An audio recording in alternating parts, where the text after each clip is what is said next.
Halo, selamat sore Tribuners. Hari ini Ariska kembali hadir menemani Anda dalam live Tribun Travel Update edisi Selasa 31 Mei 2022.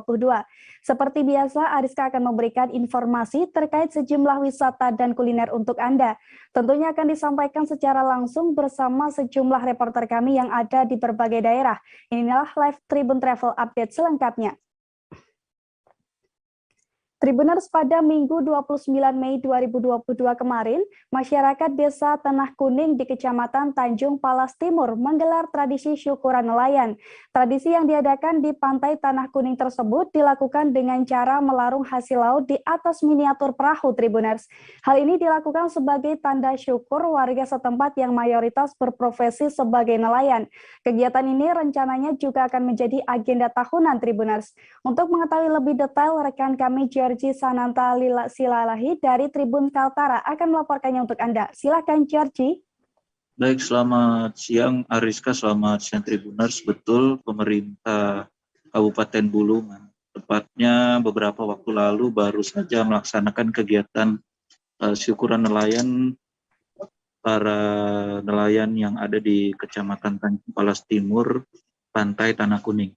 Bahwasannya masyarakat desa Tanah Kuning, Kecamatan Tanjung Palas Timur tersebut memberikan beberapa ucapan syukur bahwasannya hasil tangkapan yang sudah dilaksanakan selama dari bulan Januari hingga bulan Mei ini begitu melimpah, dan juga syukuran tersebut dilaksanakan bersama dengan Bupati Bulungan Syarumani dan juga ada Bapak Kapolres Kabupaten Bulungan yaitu AKBP Ronaldo Maradona Siregar dan juga para jajaran pejabat OPD tingkat 1 di Pemkab Bulungan.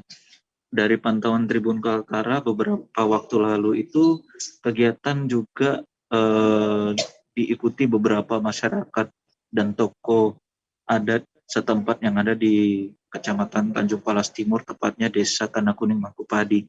Saat diwawancarai secara khusus Ketua Panitia Syukuran yaitu Hasbullah Rahman berharap acara syukuran nelayan yang ada di Desa Tanah Kuning Mangkupadi ini bisa diakomodir oleh Pemkab Bulungan menjadi agenda tahunan. Mengapa demikian? Potensi wisata bahari yang ada di Tanah Kuning ini sangat berpotensi besar mendapatkan bantuan, atau maksud saya memberikan dampak yang besar kepada ekonomi masyarakat di Kabupaten Bulungan, secara khusus di mana daerah tersebut juga nantinya ke depan ada direncanakan pembangunan kawasan industri pelabuhan internasional, kemudian juga adanya perkembangan infrastruktur yang cukup menghuni di daerah Kecamatan Tanjung Palas Timur, tepatnya di Desa Tanah Kuning Mangkupadi. Hal serupa juga disampaikan oleh Camat Tanjung Palas Timur, yaitu Gapar sepakat memberikan dukungan kepada pemerintah Kabupaten Bulungan supaya memprioritaskan pengembangan industri dan juga wisata yang ada di Kecamatan Tanjung Palas Timur. Karena dengan begitu ia percaya wisatawan lokal maupun mancanegara yang beberapa kali berseliweran melewati di Kecamatan Tanjung Palas Timur, tepatnya di Desa Tanah Kuning Mangkupadi, sudah banyak datang untuk menikmati pesona pantai, kemudian wisata banana boat, kemudian juga fasilitas pendukung fasos-fasum sudah mulai banyak dibangun di Tanah Kuning Mangkupadi. Terpisah juga saat diwawancarai Bupati Bulungan, ia sangat bersyukur bahwasannya syukuran nelayan ini sebagai sarana promosi wisata khususnya di Tanah Kuning Mangkupadi, karena perlu juga adanya dukungan pemerintah pusat secara rutin melakukan kegiatan penilaian ataupun kajian-kajian yang ada di Desa Tanah Kuning Mangkupadi, Kecamatan Tanjung Palas Timur. Dalam satu momentum ia percaya ke depannya itu agenda serupa seperti syukuran nelayan, kemudian berbagai event organizer yang akan diharapkan hadir di Kecamatan Tanjung Palas Timur ini bisa dampaknya boleh dirasakan seluruh masyarakat di Kabupaten Bulungan.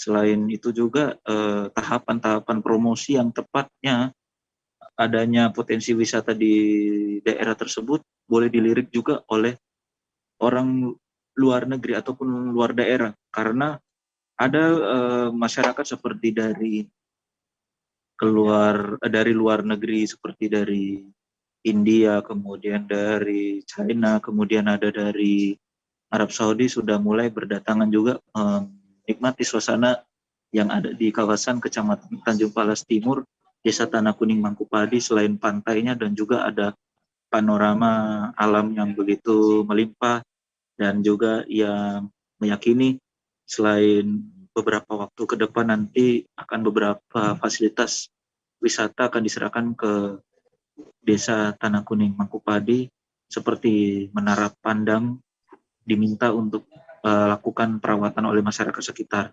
Dalam pengolahannya juga beliau berharap desa bisa menerbitkan regulasi seperti untuk retribusi dan lain sebagainya. Kemudian adanya seperti dicanangkan ada kawasan industri dan pelabuhan internasional, dipastikan potensi wisata Tanah Kuning itu tidak akan digusur, tetapi akan dipenuhi dan juga dilengkapi, karena kawasan wisata pantai ini tidak akan terganggu dengan adanya industri, malah bisa jadi pilihan berlibur ke depannya oleh para pekerja yang ada di kawasan industri pelabuhan internasional Desa Tanah Kuning Mangkupadi, Kecamatan Tanjung Palas Timur. Demikian Ariska, beberapa informasi yang bisa dapat saya sampaikan. Kembali ke studio. Baik, terima kasih rekan Georgie Santana Silalahi dari Tribun Kaltara. Tribuner, selanjutnya Ariska akan ajak Anda untuk melihat Benteng Kalamata di Ternate. Benteng khas arsitektur Portugis ini memiliki tembok yang tidak begitu tebal layaknya benteng-benteng buatan Belanda, Tribuners. Dulunya benteng ini dibangun sebagai perluasan dan kekuasaan bangsa Portugis di Pulau Ternate. Seperti apa benteng yang dibangun sejak tahun 1540 ini akan dilaporkan oleh Yunita Kaunar dari Tribun Ternate. Silakan Yunita.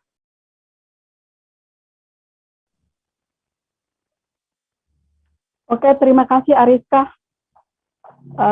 Sahabat Tribuner, Benteng Kalamata merupakan benteng peninggalan Portugis. Namun dari Benteng Kalamata ini kita biasa disuguhkan dengan pemandangan pantai dan juga dua pulau yang berdekatan, yaitu Pulau Maitara dan Pulau Tidore.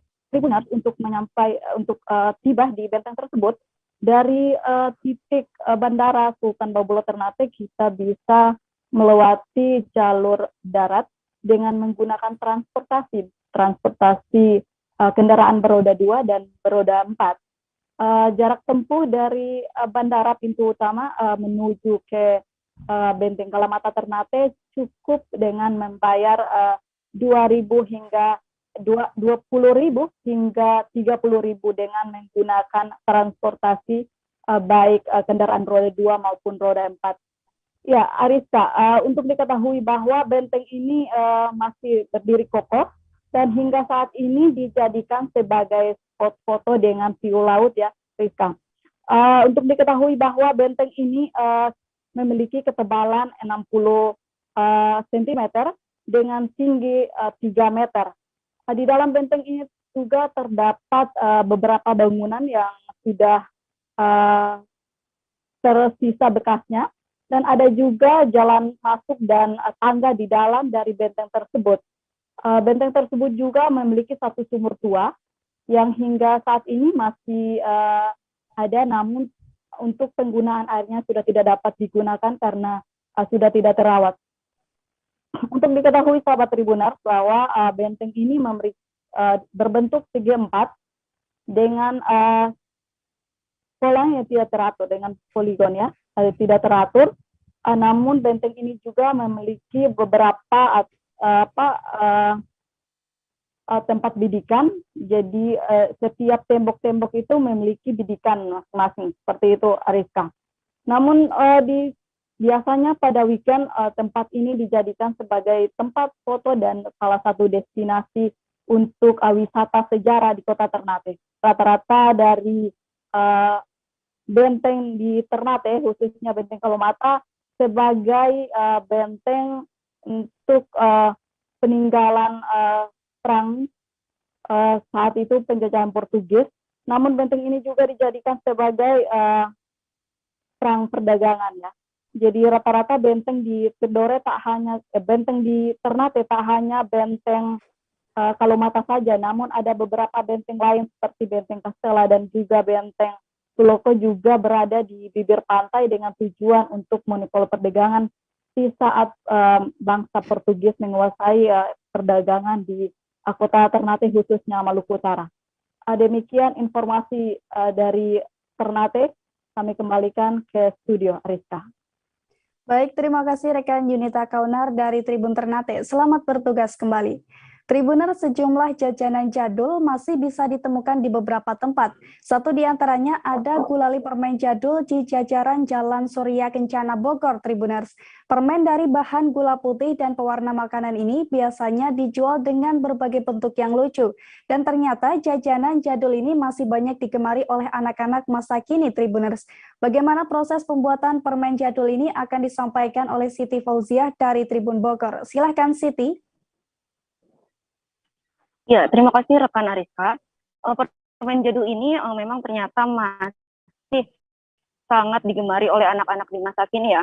Dan pantauan kami, penjual permen jadul ini pun bisa ditemukan di jajaran Jalan Surya Kencana Bogor, tepatnya di dekat Gang Aut, Kota Bogor.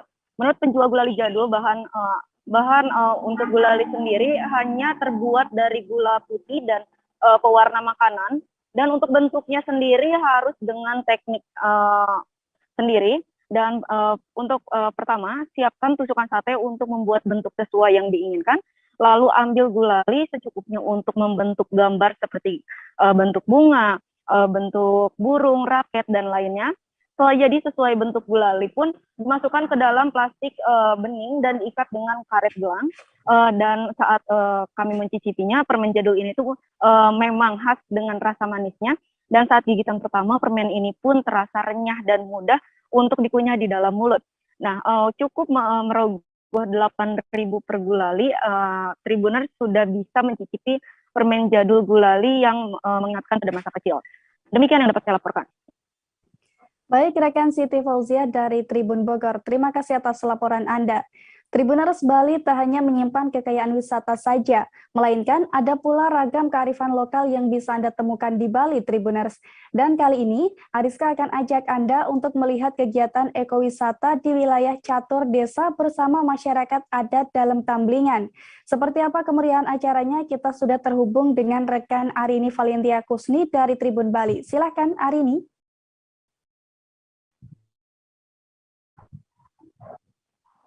Halo, selamat sore rekan Ariska dan juga Tribuners. Jadi memang di Bali tidak hanya terkenal akan pariwisata alamnya saja, namun Tribuners yang berwisata di sini bisa belajar kearifan lokal yang ada di sini. Salah satunya, Tribuners bisa mengikuti kearifan lokal di sini, belajar bagaimana cara membuat makanan tradisional, yaitu di Catur Desa di masyarakat adat dalam Tamblingan. Nah, ini masyarakat adat dalam Tamblingan itu terbagi menjadi 4 desa Ariska, yaitu Desa Goblek, Desa Gesing, Desa Umajero, dan juga Desa Muduk. Nah, kali ini Tribun Bali berkesempatan untuk mengikuti serangkaian acara yang ada di Desa Umajero. Nah, di Desa Umajero itu sendiri memiliki tiga makanan khas, yaitu sate lilit, kemudian bandut, dan juga klepon. Mungkin sate lilit dan juga klepon ini sudah menjadi makanan yang mainstream ya, namun yang menjadi ciri khas dari kearifan lokal budaya di sini yaitu adanya makanan bandut, dan bandut ini yaitu berasal dari ikan teri yang juga dilumurin gitu dengan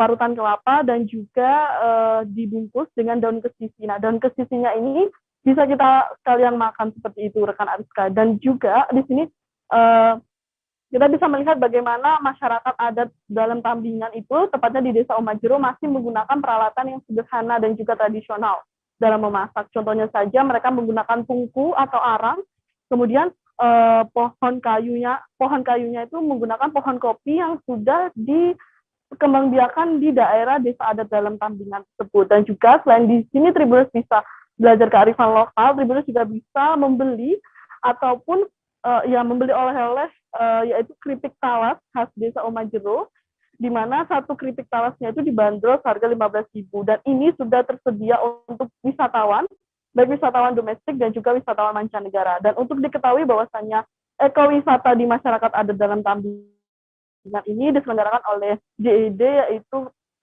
Komunitas Ekowisata Desa dan juga Yayasan Wisnu Bali. Sekian laporan dari kami, Ariska. Baik, terima kasih rekan Arini Valentia Kusni dari Tribun Bali. Dan Tribuners, tadi Arini juga sempat melakukan wawancara dengan Kadek Lisa Ismian Dewi selaku manajer pemberdayaan masyarakat Yayasan Wisnu. Berikut liputannya. Halo Kak, selamat siang. Bisa dikenalin dengan siapa Kak? Dan selaku apa Kak? Saya di Yayasan Wisnu, tapi juga di JID Jaringan Ekowisata Desa. Oke Kak, bisa dijelasin acara hari ini tuh kita ngapain sih? Sebenarnya ini bagian dari program dari Yayasan Wisnu dan juga Jaringan Ekowisata Desa. Jadi di Catur Desa ini kita ada program untuk pelestarian hutan lestari berbasis tradisi. Masa ini, makanan ini adalah kan salah satu budaya kita, tradisi di Catur Desa. Jadi kita ingin mengenalkan masakan-masakan khas di Catur Desa, salah satunya Desa Umujeruk. Ada teman-teman, jadi biar bisa bisa dikenal lebih luas lagi. Karena masakannya tuh nggak seperti yang ada di kebanyakan kayak bandut gitu. Nggak semua desa di Bali punya bandut. Gitu. Diikuti oleh berapa orang nih Kak? Nah, hari ini kita punya peserta kurang lebih ada 12 orang, tersebar di 3 desa, ada di Umujeruk, Gesing dan juga Boblek. Dengan menu yang berbeda-beda. Oke. Gimana antusias para peserta nih Kak? Kalau dari yang registrasi kemarin rata-rata tertarik ya, karena kita kan udah share dulu sebelumnya gitu. Apa ini, jadi kita masih keep dulu resepnya biar mereka bisa lihat. Oke. Tujuannya apa sih Kak ngadain acara kayak gini? Ya, sebenarnya tujuan besar dari program ini adalah untuk mengambil alih kembali hak kepemilikan atas hutan adat Alas Jati. Jadi dengan programnya adalah bagaimana kita mempertahankan tradisi di Catur Desa ya, di masyarakat adat dalam Tambungan, salah satunya di tentang kuliner. Oke deh. Dokumentasi, digitalisasi resep-resep tradisional, tidak hanya karena minuman, tapi juga ada juga inventarisasi Banten gitu. Jadi ini adalah bagian dari digitalisasi. Kira-kira bakal ada terus acara seperti ini apa gimana Kak? Ya, jadi nanti teman-teman yang berminat bisa kontak di Jaringan Ekowisata Desa. Untuk program ini kami buka trip, ada cooking class juga dan ada juga nanti trekking. Tribuners, Malioboro, Yogyakarta saat ini tampil dengan wajah baru, di mana dulunya tempat tersebut banyak ditemukan pedagang kaki lima. Namun kini para PKL tersebut telah direlokasi ke area khusus yang dikenal sebagai Teras Malioboro 1 dan Teras Malioboro 2, Tribuners. Seperti apa suasana Malioboro saat ini akan dilaporkan oleh rekan Yuroka dari Tribun Travel. Silahkan Yuro. Baik, terima kasih Ariska. Jadi seperti diketahui beberapa waktu lalu Malioboro Jogja berbenah dengan merelokasi seluruh pedagang kaki lima yang biasanya menjajakan dagangannya di sepanjang Jalan Malioboro. Nah, relokasi dilakukan di beberapa area dan kemudian mereka dialihkan di sebuah area khusus yang kini dikenal dengan nama Teras Malioboro. Jadi ada 2 teras Malioboro, yakni Teras Malioboro 1 dan Teras Malioboro 2. Teras Malioboro merupakan relokasi dari pedagang-pedagang kuliner. Jadi bisa dibilang saat ini pusat kuliner di Malioboro bisa kalian temukan di Teras Malioboro 1. Sementara itu untuk Teras Malioboro 2 berisi seperti kain batik, kemudian souvenir, oleh-oleh khas Jogja, dan masih banyak souvenir lainnya yang bisa digunakan untuk oleh-oleh. Nah, untuk memasuki area ini tidak dikenakan biaya apapun, jadi bisa langsung masuk.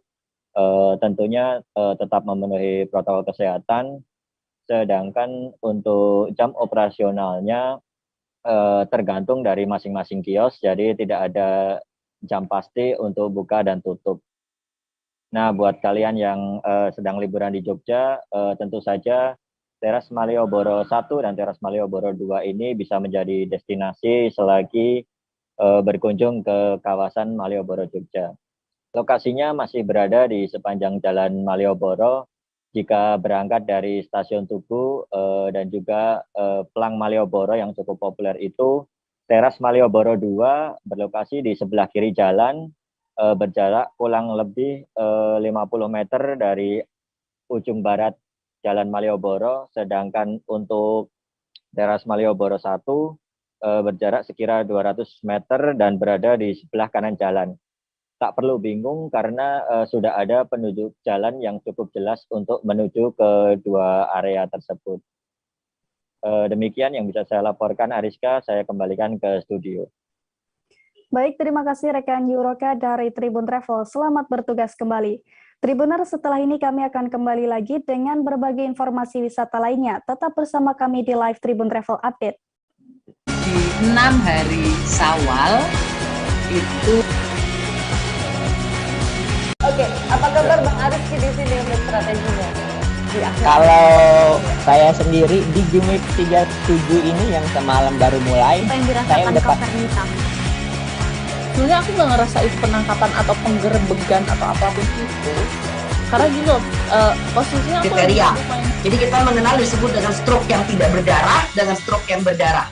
Stroke yang tidak berdarah itu biasanya ditandai dengan adanya penyumbatan. Kalau itu terjadi di sini mungkin pikirnya tidak ke situ kali ya, tapi kalau di Korea atau di Kamboja itu ada beberapa paper yang saya itu mas ya dulunya tukang koran. Oh gitu ya, tukang koran ya, saya baca itu Pak. Tuh kan pernah baca kan ya. Jadi kalau saya jadi pangdam itu udah bersyukur banget si anak ini dijadikan sebagai tersangka begitu ya. Kalau ini kita bicara yang di luar kasus Sebongombo ya, dengan nama hujan shower, di mana terdapat batas jelas antara daerah hujan dan tidak hujan yang biasanya terjadi pada fase awal mature stage atau tahap berbahaya itu Kang. Jadi mulai artinya terjadinya perlembekan. Nah itu untuk penetrasi akan sulit gitu ya. Dok, saya ini menurut saya memang tidak mudah, bukan urusan tanah diambil.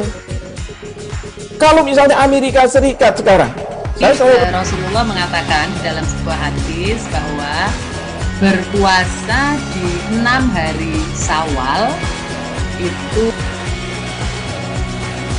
Oke, apa kabar Bang Ariski di sini untuk strateginya? Kalau saya sendiri di Jumit 37 ini yang semalam baru mulai, saya udah Sebenarnya aku nggak ngerasa itu penangkapan atau penggerbegan atau apapun itu. Karena gini loh, posisinya aku kriteria. Jadi kita mengenal disebut dengan stroke yang tidak berdarah dengan stroke yang berdarah. Stroke yang tidak berdarah itu biasanya ditandai dengan adanya penyumbatan. Kalau itu terjadi di sini mungkin pikirnya tidak ke situ kali ya, tapi kalau di Korea atau di Kamboja itu ada beberapa paper yang saya itu mas ya dulunya tukang koran. Oh gitu ya, tukang koran ya, saya baca itu Pak. Tuh kan pernah baca kan ya. Jadi kalau saya jadi pangdam itu udah bersyukur banget si anak ini dijadikan sebagai tersangka begitu ya. Kalau ini kita bicara yang di luar kasus Sebongombo ya, dengan nama hujan shower, di mana terdapat batas jelas antara daerah hujan dan tidak hujan yang biasanya terjadi pada fase awal mature stage atau tahap berbahaya itu Kang. Jadi mulai artinya terjadinya perlembekan. Nah itu untuk penetrasi akan sulit gitu ya. Dok, saya ini menurut saya memang tidak mudah, bukan urusan tanah diambil. Kalau misalnya Amerika Serikat sekarang, Rasulullah mengatakan dalam sebuah hadis bahwa berpuasa di 6 hari Syawal itu. Oke, apa kabar Bang Ariski di sini untuk strateginya? Kalau saya sendiri di Jumit 37 ini yang semalam baru mulai, saya udah Sebenarnya aku nggak ngerasa itu penangkapan atau penggerbegan atau apapun itu. Karena gini loh, posisinya aku kriteria. Jadi kita mengenal disebut dengan stroke yang tidak berdarah dengan stroke yang berdarah. Stroke yang tidak berdarah itu biasanya ditandai dengan adanya penyumbatan. Kalau itu terjadi di sini mungkin pikirnya tidak ke situ kali ya, tapi kalau di Korea atau di Kamboja itu ada beberapa paper yang saya itu mas ya dulunya tukang koran. Oh gitu ya, tukang koran ya, saya baca itu Pak. Tuh kan pernah baca kan ya. Jadi kalau saya jadi pangdam itu udah bersyukur banget si anak ini dijadikan sebagai tersangka begitu ya. Kalau Ini kita bicara yang di luar kasus Sebongombo ya. Dengan nama hujan shower, di mana terdapat batas jelas antara daerah hujan dan tidak hujan yang biasanya terjadi pada fase awal mature stage atau tahap berbahaya dewasa. itu Kang. Jadi mulai artinya terjadinya perlembekan. Nah itu untuk penetrasi akan sulit. Gitu ya. Dok, saya ini menurut saya memang tidak mudah, bukan urusan tanah diambil. Kalau misalnya Amerika Serikat sekarang, Rasulullah mengatakan dalam sebuah hadis bahwa berpuasa di 6 hari Syawal itu. Oke, apa kabar Bang Ariski di sini untuk strateginya? Kalau saya sendiri di Jumip 37 ini yang semalam baru mulai, Apa yang saya dirasakan udah Kapten Hitam? Sebenarnya aku nggak ngerasain penangkapan atau penggerebegan atau apapun itu. Karena gini loh, posisinya aku kriteria. Jadi kita mengenal disebut dengan stroke yang tidak berdarah dengan stroke yang berdarah. Stroke yang tidak berdarah itu biasanya ditandai dengan adanya penyumbatan. Kalau itu terjadi di sini mungkin pikirnya tidak ke situ kali ya. Tapi kalau di Korea atau di Kamboja itu ada beberapa paper yang Saya itu Mas, dulunya tukang koran. Oh gitu ya. Tukang koran. Ya, saya baca itu Pak. Tuh kan, pernah baca kan? Jadi kalau saya jadi tanggam, itu udah bersyukur banget. si anak ini dijadikan sebagai tersangka begitu. Ya kalau ini kita bicara yang di luar kasus Sebongombo ya. Dengan nama hujan shower, di mana terdapat batas jelas antara daerah hujan dan tidak hujan yang biasanya terjadi pada fase awal mature stage atau tahap berbahaya dewasa. itu Kang. Jadi mulai artinya terjadinya perlembekan. Nah itu untuk penetrasi akan sulit. Gitu ya. Dok, saya ini menurut saya memang tidak mudah, bukan urusan tanah diambil.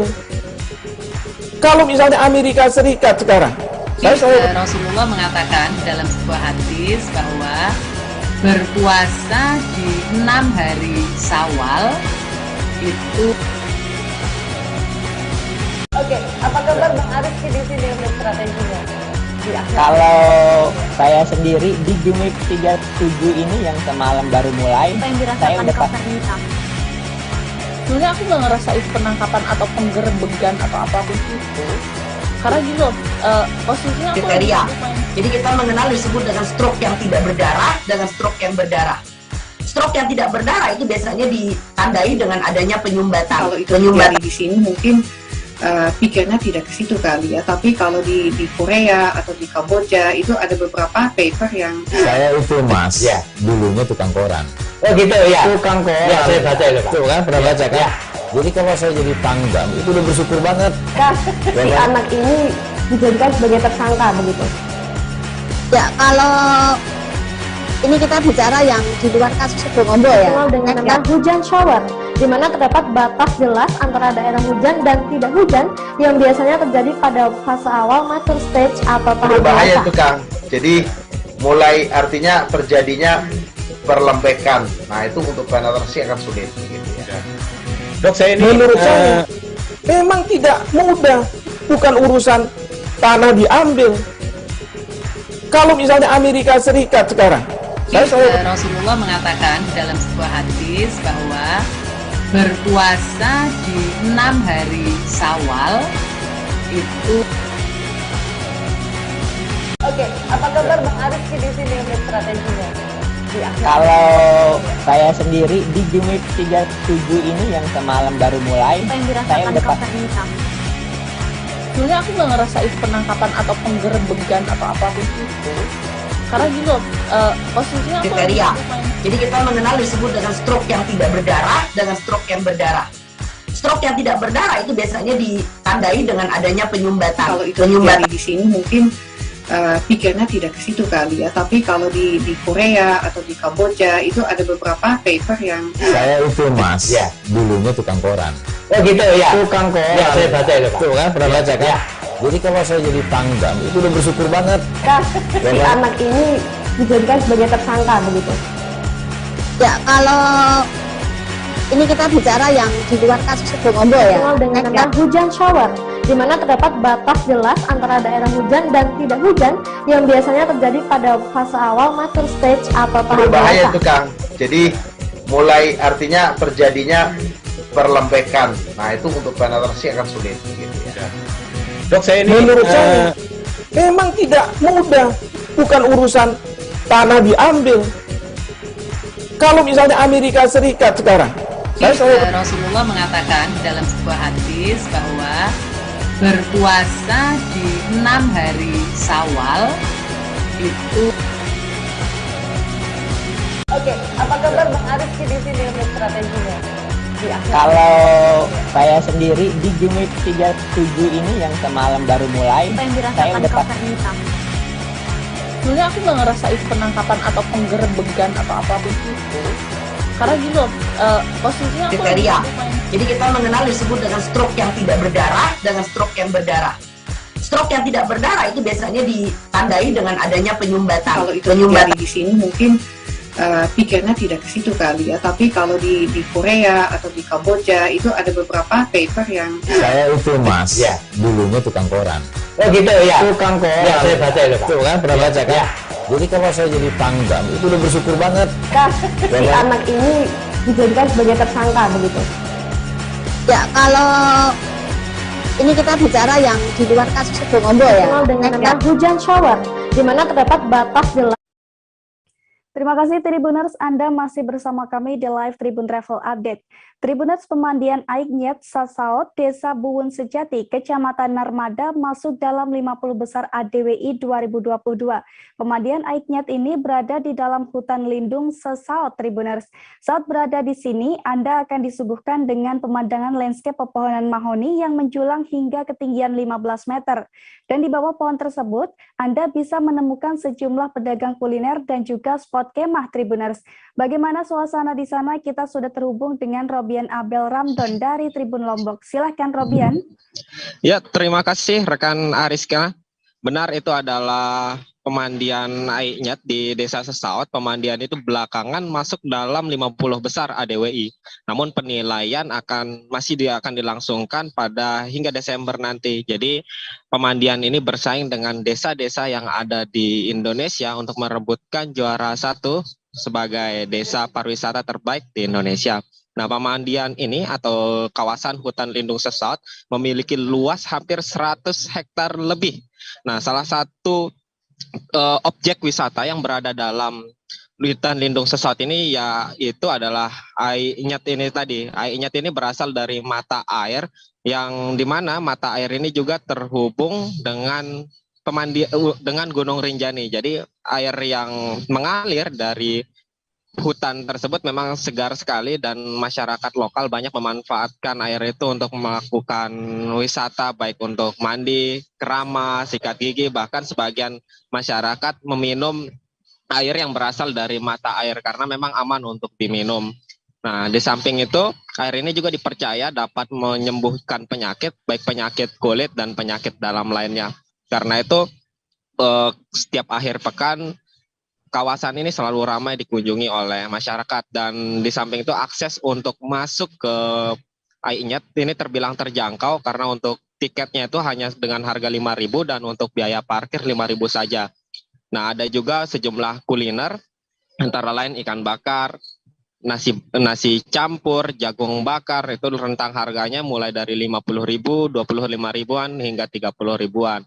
Nah, ada juga masyarakat yang memanfaatkan lokasi hijaunya hutan ini untuk melakukan camping. Jadi banyak yang menginap di sana untuk menikmati udara segar yang ada di Desa Sasaot atau pemandian Aiknyet. Untuk saat ini pemandian tersebut masih sangat terawat.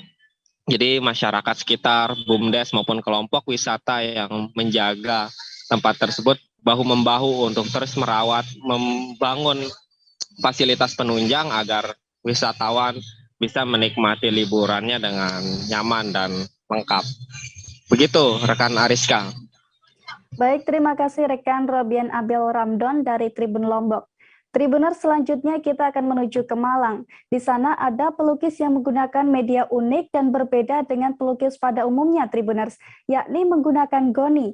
Pelukis bernama Hafiz Ilmi ini sudah mulai melukis pada tahun 2010 silam. Namun ia menggunakan goni baru pada tahun 2015 lalu, Tribuners. Untuk mengetahui hasil karyanya, ada rekan kami Silvianita Widiawati dari Surya Malang yang akan menyampaikannya untuk Anda. Silakan. Ya, selamat sore Tribuners dan Ariska.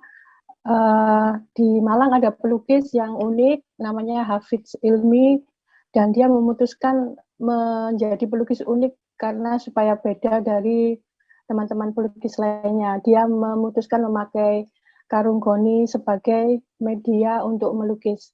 Sebelumnya dia juga melukis di atas bekas kayu untuk buah atau sayur.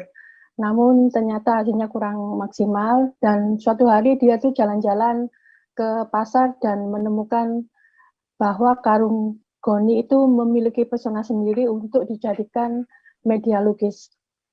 Pertama kali dia membeli satu buah dan dijadikan bahan melukis penari Bali, dan ternyata laku, dijual dan dibeli oleh mantan wali kota Batu.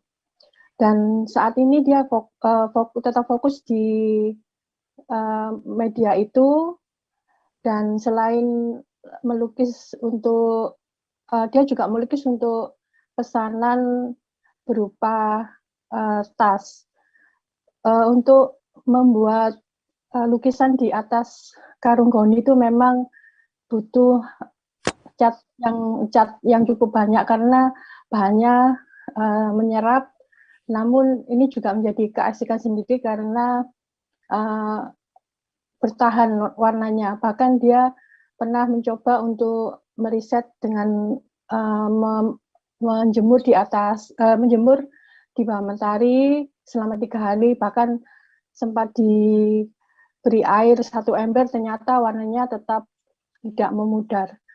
Menurut dia, pemesanan untuk produknya ternyata malah di luar kota Malang, sehingga dia mendapat banyak pesanan dari luar Jawa ya, seperti dari Medan, Papua, dan sebagainya. Untuk penjualannya, dia selain lewat pameran juga melayani pemesanan. Dan untuk perawatan lukisan yang dari bahan karung goni ini ternyata juga mudah, cukup dijemur atau dibersihkan dengan air tanpa sabun atau cairan deterjen. Demikian, Ariska. Baik, terima kasih Silvianita Widiawati dari Surya Malang. Dan Tribuners, ada pula wawancara dengan Hafiz Ilmi, pelukis goni. Berikut liputannya. Dari tahun 2015. Kalau sebelum 2015 itu di kayu-kayu bekas itu, kayak bekas seperti buah, sayur, itu tahun 2010. Kalau awal melukis tahun 2010. 2010 saya mencari media yang unik memang. Jadi saya nggak pernah gambar di kanvas atau di media lain. Memang saya cari yang beda dari yang lain. Setelah 2015 baru ketemu goni ini di pasar. Saya jalan-jalan ke pasar, ada orang mikul kacang gitu kan. Yang kayak kok goni unik dan bertumpuk dan banyak itu sekali. Dan saya coba beli satu, saya lukis, dan hasilnya saya pamerkan kok terjual gitu dan mahal. Akhirnya saya sampai sekarang gitu, 2002. Waktu itu melukis penari Bali.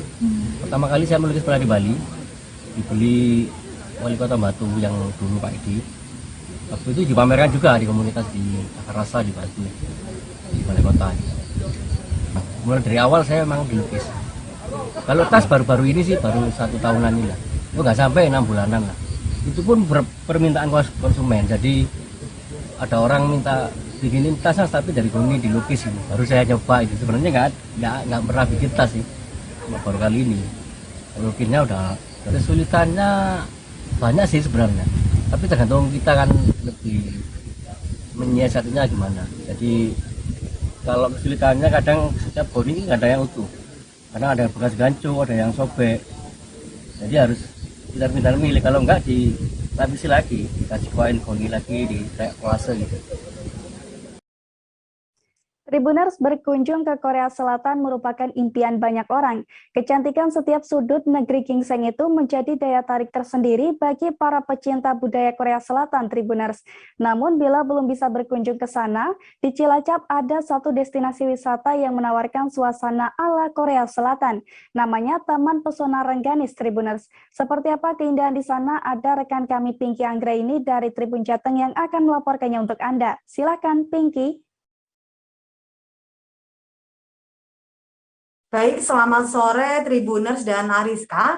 Jadi di Cilacap ada sebuah tempat wisata yang mengusung konsep ala-ala Korea Selatan. Tempat wisata ini dinamai Taman Pesona Rengganis. Jadi Taman Pesona Rengganis ini memberikan ruang bagi para pecinta budaya Korea Selatan untuk berwisata. Jadi Taman Pesona Rengganis ini merupakan tempat wisata yang masih baru di Kabupaten Cilacap yang baru buka pada Desember tahun 2021 lalu, Ariska. Jadi Taman Pesona Rengganis ini merupakan tempat wisata yang mengusung konsep ala Korea. Ketika kita memasuki Taman Pesona Rengganis, kita akan disambut dengan puluhan lampion gantung berwarna merah yang semakin menambah kental suasana ala Korea. Di area dalam kita juga akan disambut dengan hamparan taman bunga sakura yang sangat ikonik.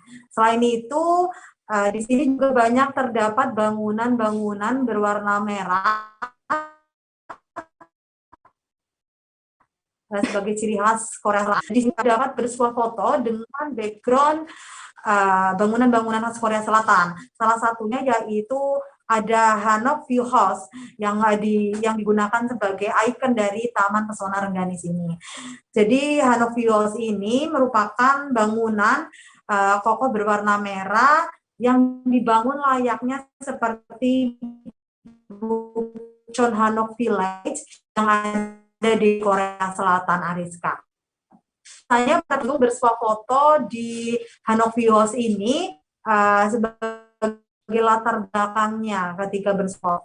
Kemudian di sini pengunjung juga dapat tradisional Korea Selatan yang disewakan dengan harga Rp20.000 saja. Jadi pengunjung bisa menyewa baju tradisional Korea untuk bersuah foto selama 20 menit, Ariska. Kemudian bagi Anda para pecinta K-pop dan K-drama, tentunya tempat Taman Pesona Rengganis ini wajib masuk ke dalam list liburan karena di sini pengunjung juga dapat menikmati aneka jajanan khas Korea Selatan seperti tteokbokki, odeng dan lainnya.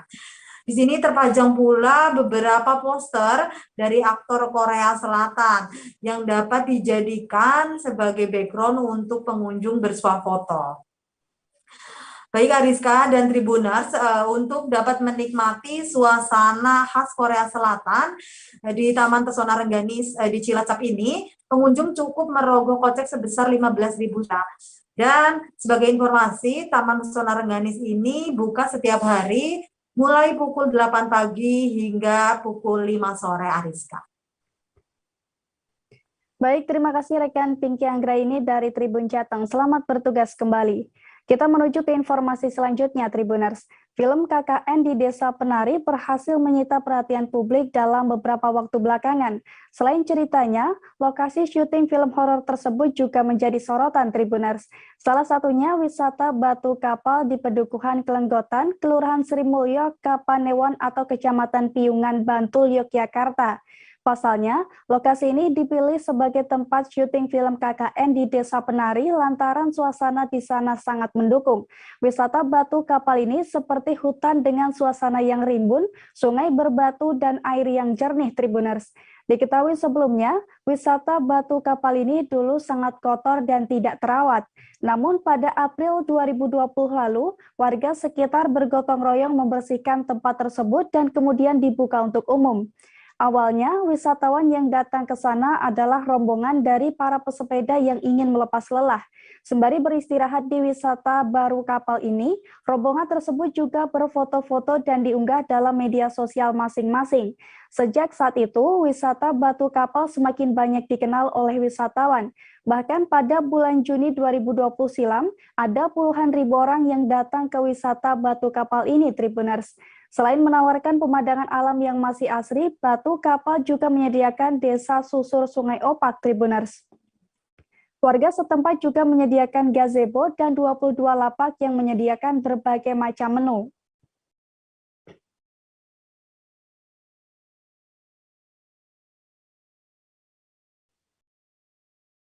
Tribuners, saat berkunjung ke Kabupaten Cianjur, Anda tak boleh melewatkan tempat wisata The Nice Fantastic Park. The Nice Fantastic Park ini merupakan destinasi kekinian yang menawarkan beragam daya tarik tersendiri bagi wisatawan, Tribuners. Mulai dari pemandangan alam memukau, skybird hingga aneka satwa yang bisa dijumpai di mini zoo. Tersedia pula beragam spot Instagramable yang bisa Anda gunakan untuk bersuah foto, Tribuners. The Nice Fantastic Park juga memiliki udara yang sejuk. Dan tak heran, wisatawan yang datang ke sana akan betah berlama-lama. Meski baru buka, The Nice Fantastic Park sukses menjadi magnet bagi sektor pariwisata di Cianjur, Tribuners. Bahkan, destinasi kekinian ini langsung hits di kalangan wisatawan Cianjur dan sekitarnya. Untuk masuk ke The Nice Fantastic Park, Anda hanya perlu mengeluarkan kocek sebesar 20.000 saja per orang. Namun, harga tiket masuk ini belum termasuk wahana di The Nice Fantastic Park, Tribuners. Sebagai informasi, The Nice Fantastic Park ini beroperasi setiap hari mulai pukul 8 hingga 17 waktu Indonesia Barat. Destinasi ini berada di Jalan Marawati, Sukaresmi, Kecamatan Sukaresmi, Kabupaten Cianjur, Jawa Barat. Lokasinya tak jauh dari Taman Bunga Nusantara atau sekitar 5 km dari sebelah timur. Tribuners, informasi tersebut sekaligus mengakhiri perjumpaan kita pada live Tribun Travel Update kali ini. Nantikan informasi lainnya hanya di Tribun News. Dan saya Rizka Khairina, beserta segenap kru yang bertugas pamit undur diri. Terima kasih dan sampai jumpa. Jangan lupa like, subscribe, dan share ya.